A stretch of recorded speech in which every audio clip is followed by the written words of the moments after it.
नमस्कार दोस्तों, YouTube classes पर आपका स्वागत है। दोस्तों, पिछले कुछ दिनों से यूट्यूब पर आपके लिए नेट के अकॉर्डिंग कुछ एक बिंदु हैं वो डाल रहे हैं और उम्मीद करता हूँ कि ये आपको सारे समझ में आ रहे हैं। दोस्तों, शुरुआत से अगर कोशिश करें तो आप ये समझो कि जो भी आपको अभिनव सीरीज़ मिलेगी, उस अभिनव सीरीज़ में लगभग 10 से 15 वीडियो आपको मिलेंगे और ये 10 से 15 वीडियो जो हैं वो सारे अकॉर्डिंग टू नेट के सिलेबस के अकॉर्डिंग रहेंगे। यानी आप ये समझो कि अगर आप नेट को क्वालिफाई करना चाहते हैं तो ये वीडियो आपको क्या करेंगे, बहुत ज़्यादा फ़ायदा कर देंगे। यानी आपके लिए बहुत ही ज़्यादा नेट क्वालिफाई करने में कारगर हथियार के रूप में ये क्या रहेंगे, आपके पास में उपस्थित रहेंगे। आप ये समझो दोस्तों कि इनसे प्रत्येक बिंदु से या प्रत्येक जो भी टॉपिक है, यानी अभिनव सीरीज़ जो भी डालेंगे हम लोग, उस अभिनव सीरीज़ में प्रत्येक जो भी टॉपिक्स हैं उन टॉपिक से एक 1% तो ज़रूर आना है। जैसा कि दोस्तों आपकी जानकारी के लिए बता दूं कि परिपूर्ण कोई नहीं होता है। हाँ, अगर आप नेट करना चाहते हैं लाइब्रेरी एंड इंफॉर्मेशन साइंस में, तो आपका फर्स्ट पेपर 50 क्वेश्चनों में से 30 क्वेश्चन और सेकंड पेपर 100 क्वेश्चनों में से 60 क्वेश्चन, यानी करने का मतलब फर्स्ट पेपर में भी 60%, सेकंड पेपर में भी 60%। अब इसमें आप थोड़ा बहुत कम ज़्यादा कर सकते हैं। जैसे मान लो आप फर्स्ट पेपर में 25 क्वेश्चन ही राइट कर पाए तो सेकंड पेपर में आप लगभग 62-63 कर सकते हैं, यानी 62-63 कर सकते हैं। अगर मान लो आप फर्स्ट पेपर में 35 कर देते हैं 50 में से, तो आप यूँ समझो कि आप अगला जो पेपर है उसमें आप अगर 50 का स्कोर करते हैं तो भी आप आराम से क्या हो जाएंगे, पास हो जाएंगे। दोस्तों, जनरल की मेरिट जो है वो इस बार 56% रही है। अदरवाइज अभी तक जो भी नेट के एग्ज़ाम हुए हैं उनमें 55 से कम ही क्या रही है, जनरल की कट ऑफ रहती है। तो कहने का मतलब जब जनरल 55 है तो अन्य कैटेगरीज तो वैसे ही डाउन रहेंगी। तो कहने का मतलब यही है, अगर आप अच्छी से तैयारी करते हैं तो पहले अटेम्प्ट में ही आप आराम से क्या कर जाएंगे, आप नेट क्वालिफाई हो जाएंगे। बात करेंगे दोस्तों नेट के अकॉर्डिंग, आज एक टॉपिक है अपना, आज का अपना जो टॉपिक रहेगा उस टॉपिक की अपन चर्चा करेंगे। आज का अपना टॉपिक रहेगा दोस्तों, वो रहेगा RFID। RFID है क्या? देखो, सबसे पहले तो अपना KVS एग्ज़ाम, NVS, DSSB, ये इनकी जैसी एग्ज़ाम की अगर बात करें दोस्तों, तो इन एग्ज़ाम में तो खाली ये पूछा जाता है, इन एग्ज़ाम में तो ये पूछा जाएगा कि RFID का पूरा नाम क्या है, RFID का पूरा नाम क्या है। या पूछा जा सकता है कि RFID जो है वो किस कार्य हेतु काम में ली जाती है। तो अपन यहाँ से एकदम जीरो से ही बात करेंगे। देखो, सबसे पहले तो RFID का पूरा नाम देखो, ये है radio frequency identification. Radio frequency identification इसका क्या है भाई, पूरा नाम है। अब देखो ये किस काम हेतु प्रयोगित की जाती है, तो आप याद रखिएगा ये सर्कुलेशन, यानी सर्कुलेशन बोले तो पुस्तकों का आदान प्रदान, पुस्तकों का क्या भाई, आदान प्रदान हेतु क्या ली जाती है, ये काम में ली जाती है। यानी पुस्तकों को आदान प्रदान हेतु ये क्या ली जाती है, काम में ली जाती है। तो पहला जो छोटा सा प्रश्न यहाँ से बनना चाहिए वो तो सीधा सीधा ये बन जाएगा कि RFID का पूरा नाम क्या है। तो RFID का पूरा नाम है वो है रेडियो फ्रीक्वेंसी आइडेंटिफिकेशन। साथ ही अगर बात करें दोस्तों, इसका प्रयोग किस के द्वारा किया जाता है या किस कार्य हेतु किया जाता है, तो सर्कुलेशन या हिंदी में बोले तो परिसंचरण कार्य हेतु क्या किया जाता है, पुस्तकों का आदान प्रदान करने हेतु इसका क्या किया जाता है, प्रयोग किया जाता है। बात करेंगे दोस्तों इसको बनाने वाला व्यक्ति कौन था, तो सबसे पहले देखो इसके बनाने वाले व्यक्ति की बात करें तो ये था रूस के भौतिक शास्त्री और नाम था लियोन थेरेमिन। लियोन थेरेमिन यानी रूस के भौतिक शास्त्री जिनका नाम था लियोन थेरेमिन। ये लियोन थेरेमिन के द्वारा इसको क्या किया गया था, सोवियत संघ यानी रूस के अंदर पहली बार सन 1946 में, पहली बार सन 1946 में क्या किया गया था, इसको बनाया गया था। दोस्तों ये भौतिक शास्त्री जो लियोन थेरेमिन है, ये इसका उपयोग किस कार्य हेतु करते हैं, तो आप याद रखिएगा ये जासूसी उपकरण है। यानी आप ये समझो कि प्रत्येक देश जो है वो जासूसी कार्य हेतु क्या है, कोई ना कोई विशिष्ट प्रकार के उपकरणों का क्या करता है, प्रयोग करता है। और उसी श्रृंखला में आप ये समझो कि जो लियोन थेरेमिन नामक जो व्यक्ति है, इन्होंने क्या किया, देखो इन्होंने श्रव्य यानी सुनने की जानकारियों, सुनने की जो जानकारी हैं उनके साथ साथ कई प्रकार की घटनाओं को क्या किया था, रेडियो तरंगों के द्वारा पुनः संचारित करने के लिए, रेडियो तरंगों के द्वारा पुनः संचारित करने के लिए कौन सी तकनीक का निर्माण किया, तो दोस्तों वो क्या है भाई, RFID है। दोस्तों अगर अपन इस RFID को यूँ समझे कि अगर ये लाइब्रेरी में है तब तो ये आ जाएगी परिसंचरण कार्य हेतु काम में आ जाएगी। जैसे आजकल जितने भी डिपार्टमेंट हैं आपने देखा होगा, उन डिपार्टमेंट में जो भी बायोमेट्रिक्स लगे होते हैं, आप ये समझो कि वो इसी पद्धति के पूरक क्या हैं, स्वरूप हैं। तो छोटी सी जानकारी है, RFID का ही पूरक क्या है, जो बायोमेट्रिक्स लगे होते हैं वो बायोमेट्रिक्स भी किसका स्वरूप है, इसी का स्वरूप है। अब अगर बात करें लाइब्रेरी में, तो लाइब्रेरी में आपको याद रखना है कि RFID जो है वो किसके लिए है, सर्कुलेशन यानी परिसंचरण कार्य हेतु क्या लिया जाता है, प्रयोगित किया जाता है। और इसको बनाने वाले व्यक्ति की अगर बात करें दोस्तों, तो आप याद रखेंगे लियोन थेरेमिन नामक व्यक्ति है। लियोन थेरेमिन नामक व्यक्ति क्या करता है, इसको बनाता है। और कब बनाता है लियोन थेरेमिन दोस्तों कब बनाता है इसको, तो इसका आप विशिष्ट विवरण ध्यान रखेंगे। लियोन थेरेमिन जो है वो सन 1946 में रूस यानी सोवियत संघ, जो उसकी रूस का पुराना नाम है, वहाँ पर इस पद्धति को क्या करता है, बनाता है। और किस कार्य हेतु प्रयोगित है, तो आप यहाँ से जानकारी प्राप्त कर चुके हैं। आगे बढ़ जाएंगे दोस्तों, आगे बात करेंगे। देखो आगे है कि मूलतः इस RFID तकनीक का संबंध जो है, इसका संबंध जो है वो तकनीकी विभाग से यानी टेक्निकल सेक्शन से है। टेक्निकल सेक्शन, जैसे ये टेक्निकल सेक्शन आप कमेंट करके बताएंगे दोस्तों कि एक पुस्तकालय में कैटलॉग कार्ड यानी कैटलॉग कार्ड जो होता है एक पुस्तकालय में, उस कैटलॉग कार्ड का निर्माण कौन से विभाग के द्वारा किया जाता है, तो आप वो भी उत्तर बताएंगे। साथ ही मैं आपको यहाँ आगे की चर्चा कर देता हूँ कि ये जो RFID जो तकनीक है, इसका संबंध जो है वो तकनीकी विभाग से है। और ये तकनीकी विभाग से ये क्या करता है, देखो ये परिसंचरण यानी सर्कुलेशन कंट्रोल में क्या करता है, इसका प्रयोग करता है। अब सर्कुलेशन कंट्रोल में कैसे, जैसे मान लो पुस्तकों पर क्या अलग अलग प्रकार के टैग लगे होते हैं या अलग अलग प्रकार की क्या लगी होती हैं, चिप लगी होती हैं। इन चिप के माध्यम से वो क्या करता है, ये पुस्तकें पाठकों के साथ में आदान प्रदान करता है। पाठकों के साथ में वह आदान प्रदान करता है, तो उनका वह रिकॉर्ड, उनका जो रिकॉर्ड जो है यानी उनको किस तरीके से वह मैनेज करता है, किस तरीके से उनको निदानियों या अलमारियों में व्यवस्थित करता है, इसका क्या करता है वो RFID तकनीक के माध्यम से जो कार्य है उसको क्या कर देता है, वो संपादित कर देता है। बात करें दोस्तों, इस तकनीक में अलग अलग प्रकार के क्या होते हैं, एलिमेंट्स होते हैं, यानी हिंदी में बात करें तो अलग अलग प्रकार के क्या होते हैं, तत्व होते हैं। अब देखो उन तत्वों की बात कर लेते हैं अपन। यानी यहाँ पर अपन ने जो बिंदु बना रखा है वो RFID प्रणाली में निम्नलिखित तत्व होते हैं, यानी कौन कौन से तत्व होते हैं और किस तत्व का क्या स्वरूप होता है।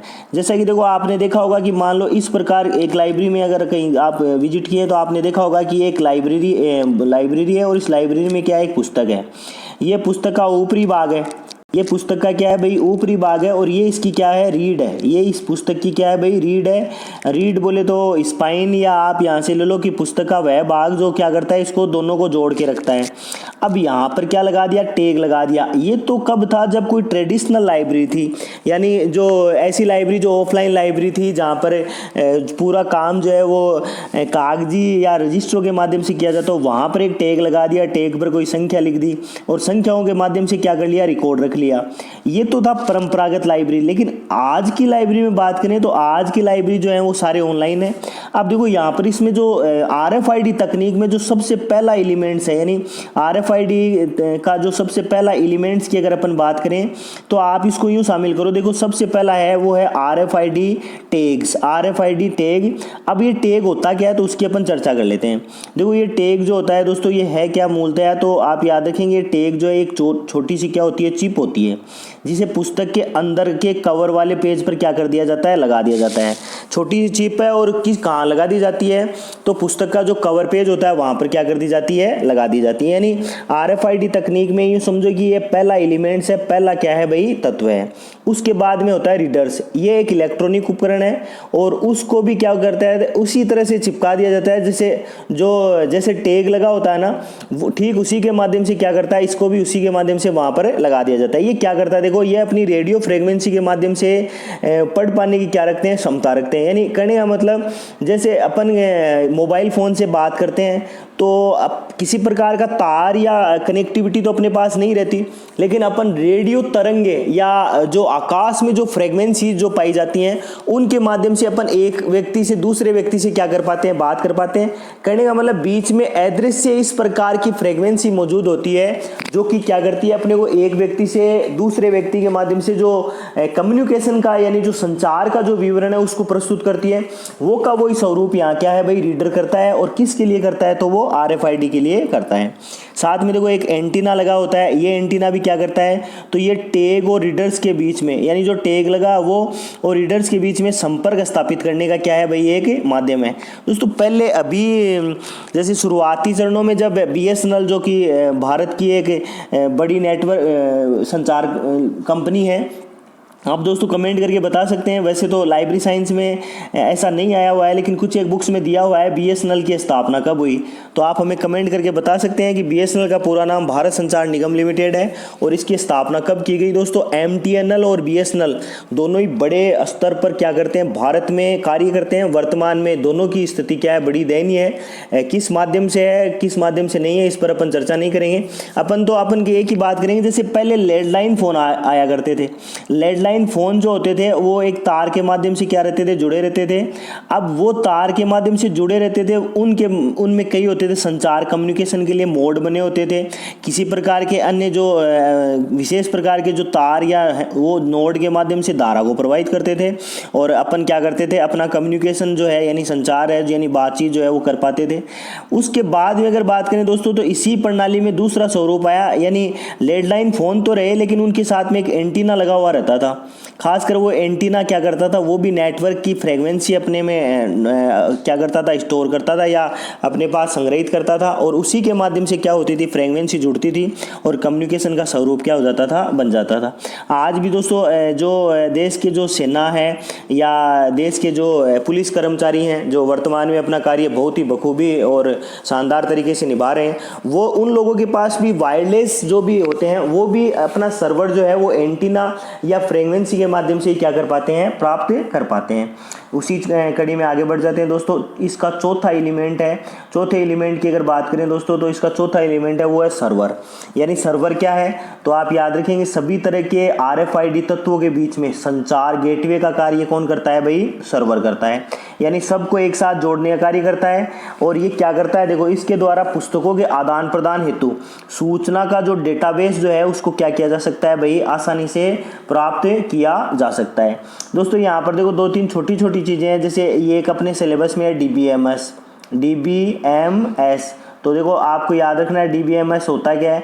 अपने अगर एग्जाम में अगर बात करें दोस्तों DBMS, तो ये है डाटाबेस मैनेजमेंट सिस्टम। और अपने यहाँ यूनिट संख्या 5 में अगर बात करें तो दो तीन छोटी छोटी चीज़ें हैं, जैसे एक तो है ई-बुक या एक ई-पीरियोडिकल्स। अगर इनके बारे में आप थोड़ा बहुत भी जानते हैं ये क्या होते हैं, तो आप हमें क्या कर सकते हैं, कमेंट करके बता सकते हैं। डाटाबेस मैनेजमेंट सिस्टम एक बड़ा टॉपिक है दोस्तों, और नेट के अकॉर्डिंग आपके लिए एक शानदार सा वीडियो जो है वो डेटाबेस पर डालने की कोशिश करेंगे। आगे बढ़ते हैं दोस्तों। आगे एलिमेंट की बात करें तो आगे का एलिमेंट बन जाएगा, वो बन जाएगा स्मार्ट गेट। अब देखो ये स्मार्ट गेट क्या होता है, तो ये सभी RFID तकनीक जो है वो स्मार्ट गेट मैनेजर सॉफ्टवेयर द्वारा क्या होती है, समर्थित होती है, यानी उस पर आधारित होती हैं। अब क्या होता है देखो इनमें कि अगर कोई व्यक्ति पुस्तक को बिना निर्गत किए बाहर ले जाना चाह रहा है, यानी लाइब्रेरी के माध्यम से क्या नहीं ले जाना चाहता, वो पुस्तक नहीं ले जाकर स्वयं पुस्तक बाहर ले जा रहा है, तो वो सर्वर के माध्यम से आसानी से क्या किया जा सकता है, पकड़ा जा सकता है। यानी पुस्तक पर जो भी टैग लगे हैं वो टैग भली भांति क्या नहीं हो पाएंगे, सर्कुलेट जो प्रोसेसिंग है उसको भली भांति कंप्लीट नहीं कर पाएंगे, और उनको भली भांति अगर वो कंप्लीट नहीं कर पाएंगे तो बुक को उस सर्वर कनेक्टिविटी का जो स्मार्ट गेट है उसके माध्यम से क्या किया जा सकता है, आसानी से पकड़ा जा सकता है। यानी कहने का मतलब दोस्तों अपन बात करें किसकी, RFID की। और RFID में अगर बात करें तो अपन उसके एलिमेंट्स की बात करें, देखो एक एलिमेंट में एक है स्मार्ट गेट, दूसरे की बात करें तो सर्वर, तीसरे की बात करें दोस्तों एंटीना, और की बात करें तो एक है रीडर के अलावा बात करें दोस्तों तो एक है RFID टैग। साथ ही दोस्तों बात करें तो एक यहाँ पर एक और बन जाएगा, वो बन जाएगा इसका हैंडल लीडर। वो बन जाएगा इसका क्या भाई, हैंडल लीडर। ये हैंडल लीडर भी क्या है, एक एलिमेंट है। किसका एलिमेंट है, तो आप याद रखेंगे RFID का। ये भी क्या है, देखो ये एक इलेक्ट्रॉनिक उपकरण है जो चिप द्वारा डाटा को क्या करता है, आसानी से ग्रहण कर लेता है, डाटा को क्या कर लेता है भाई, आसानी से ग्रहण कर लेता है। यानी कहने का मतलब ये है कि दोस्तों RFID एक डिजिटल लाइब्रेरी या जो ऑनलाइन लाइब्रेरी है उनके लिए एक वरदान है। और यूँ समझो कि इसके द्वारा जो सर्कुलेशन जो वर्क है या सर्कुलेशन कंट्रोल जो है वो आसानी से क्या किया जा सकता है, स्थापित किया जा सकता है। दोस्तों टेक्निक छोटी सी है और यूँ समझो कि लाइब्रेरी में अगर इस टेक्निक को आपने भली भांति काम में लिया तो आपका जो लाइब्रेरी है, जो बहुत सारी छोटी छोटी चीज़ों की वजह से मान लो परेशानियों का सामना करना पड़ता है, तो उनके माध्यम से आप क्या कर सकते हैं, RFID के माध्यम से आप उनसे क्या कर सकते हैं, छुटकारा पा सकते हैं। दोस्तों अगर एग्ज़ाम की बात करें तो एग्ज़ाम में अभी तक जो प्रश्न आए हैं वो आ सकते हैं RFID का पूरा नाम, साथ ही RFID किस कार्य हेतु प्रयोगित की जाती है, तो परिसंचरण यानी सर्कुलेशन कंट्रोल हेतु, किस विभाग के द्वारा काम में ली जाती है, तो तकनीकी विभाग के द्वारा काम में ली जाती है।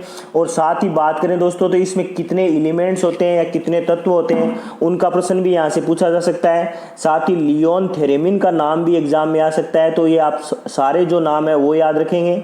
साथ ही लियोन थेरेमिन के अलावा और बात करें तो सन 1946 का विवरण जो है उसको भी आप याद रखेंगे। देश की बात करें दोस्तों तो रूस का नाम आप जरूर क्या रखेंगे, ध्यान रखेंगे। बिंदु छोटा सा है दोस्तों, 10 से 12 मिनट का वीडियो है यूँ समझो, और 10 से 12 मिनट में आप UGC नेट में अगर बात करें दोस्तों तो एक पक्के प्रश्न का क्या हो जाएगा, काम हो जाएगा। एक प्रश्न अगर आपको इस इतने छोटे से वीडियो से मिल जाता है तो मेरा तो देखो मेन मोटिव यही है कि आप लगभग 50 से 60 वीडियो ऐसे देख लीजिए जो 50 से 60 प्रश्नों का काम आसानी से कर देते हैं। दोस्तों कोई बड़ा तोप नहीं हूँ, मैं भी कोई बड़ी तोप नहीं हूँ और ना ही कोई दुनिया में ऐसा कोई आदमी होता है जो 100% चीज़ों को जानता है। बस हाँ ये है कि एक जो अच्छा लर्नर जो होता है वो छोटी छोटी चीज़ों का कलेक्शन करता है और छोटी छोटी चीज़ों के माध्यम से बहुत सारी चीज़ें सीख जाता है। तो अपने ज्ञान को बढ़ाते रहिए और आने वाले नेट जो एग्ज़ाम है उसमें अपना जो डंका है उसको साबित कीजिए। एक नई वीडियो के साथ में दोबारा मिलेंगे, तब तक के लिए जय हिंद।